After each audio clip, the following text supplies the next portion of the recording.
Hello everyone, welcome back to Mahi's Life Science channel. Today we are going to discuss about the acellular microorganism. Before enter into the topic, first we will discuss what is the cell. So everyone know very well the term cell indicate the basic structural and functional unit in all living organism and also that facilitate the growth and reproduction of an organism. However, certain biological entities such as viruses do not contain cell. Hence, they are termed as acellular organism. If we see microbes are divided into two major categories as cellular microorganism and acellular microorganism. In the cellular microorganism, again it is classified into prokaryotes and eukaryotes. Prokaryotes are archaea and bacteria. Eukaryotes are algae, fungi and protozoa. If you see acellular infectious agents, they are prions and viruses. Next, we will see about the acellular microorganism. These are the organisms or tissue. They do not consist of a distinct cell, so that they cannot be divided into cell. Example of these acellular particles mainly include prions, viruses and some biological products like vaccine. It is very important to distinguish between the acellular and unicellular microorganism. The term unicellular refers to an organism which mainly comprising a single cell. Examples are bacteria, archaea and protozoa. If you see acellular, they are referred to as non-cellular structure. And the next one is the acytota and cytota. Many microorganisms containing DNA and RNA reproduce within the cell across all kingdom of life. They even lack their own cell. The unique life form are often referred to as the acytota, whereas that cellular life forms are referred to as cytota. Together, acytota and cytota constitute the biota. Viruses. They are intracellular parasite and they rely on the host cell machinery for reproduction. They are not considered as a cell or a complete organism. Viruses are very smaller than bacteria so that they can able to observe only under electron microscope.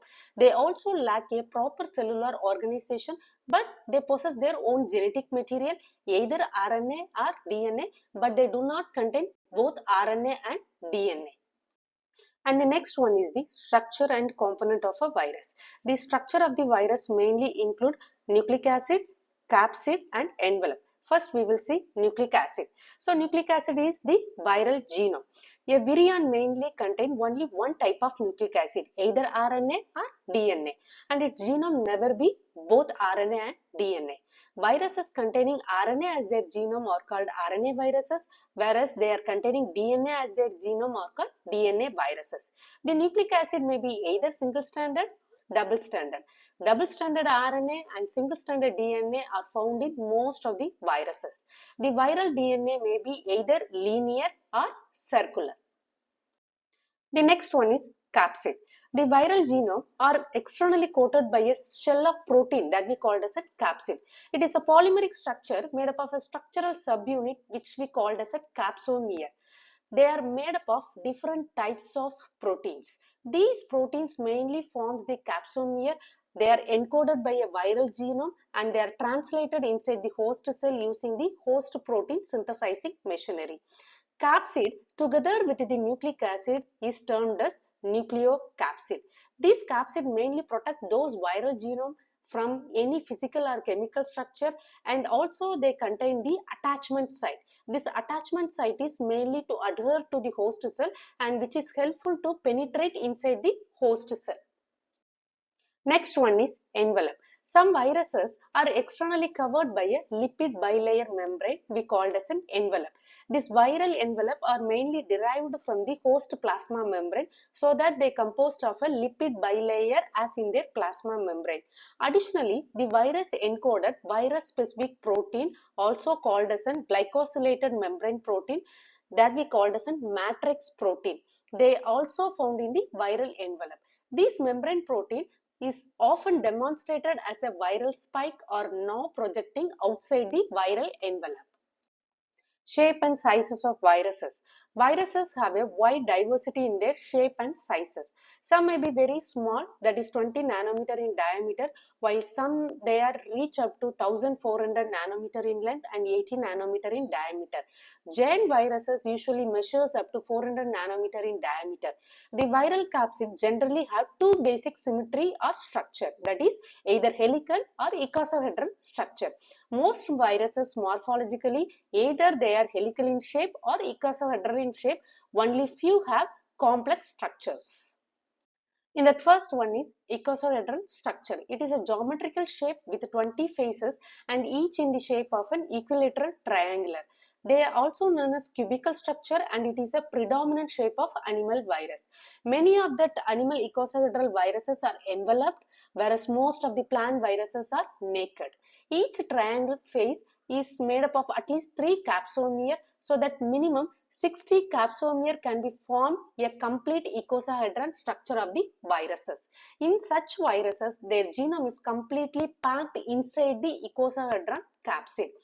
Example for the icosahedral viruses are hepatitis B virus, dengue virus, parvovirus, rhinovirus, human papilloma virus, and herpes virus. The second one is helical structure. It is a spiral shape in which the capsid curves cylindrically around the central axis that we call as a nucleic acid core. In helical viruses, the viral genome coil helically and the capsid protein helically wind around the viral genome. They form a elongated tube or rod-like structure that is inside the nucleocapsid. The length of the capsid and the number of the capsomere depend on the length of the viral genome. Helical virus typically they are shorter genome and they are having only one type of capsomere. Hence, only one type of gene is required to code for a capsid. These enveloped helical viruses are mainly we can observe in animal viruses. Most of the well-defined helical viruses are plant viruses and majority of them are naked one. Example of helical viruses include tobacco mosaic viruses, influenza virus, measles, mumps, rabies, and Ebola virus. The third one is complex structure. A few viruses shows unique architecture, either they are helical or icosahedral. Such structure that we call as in complex structures. Examples are bacteriophages, pox viruses, and Gemini viruses. The pox viruses have brick-shaped enveloped viruses. Their capsid is dumbbell-shaped and they are surrounded by two lateral bodies. And many bacteriophages have icosahedral head. They are connected to cylindrical tail sheath. Similarly, these Gemini viruses have two icosahedral heads connected to each other. Next one is Viroids.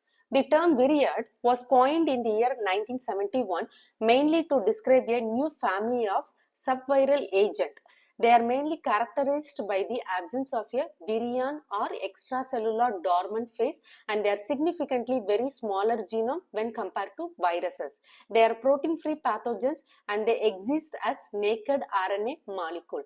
They can able to replicate autonomously and they do not code for any proteins.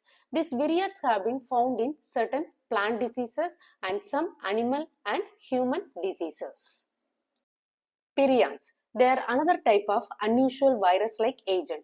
Mainly they are rod-shaped protein particle and they causes diseases such as scrapie disease in sheep and goats and Creutzfeldt-Jakob diseases in animals. They are infectious protein particle. They are small and they lack nucleic acid and they are highly resistant to heat, UV radiation, nucleases and proteases. They are believed to cause certain other chronic neurological degenerative diseases in humans. Next one is comparison of viruses, viroids and prions. Viruses are obligate intracellular agent and they consist either DNA or RNA surrounded by a protein core. Viroids are obligate intracellular agent and they consist only of RNA and no protein core. Prions are abnormal form of cellular protein. They consist only of protein, no DNA or RNA. Thank you. Stay tuned for more videos and subscribe this channel.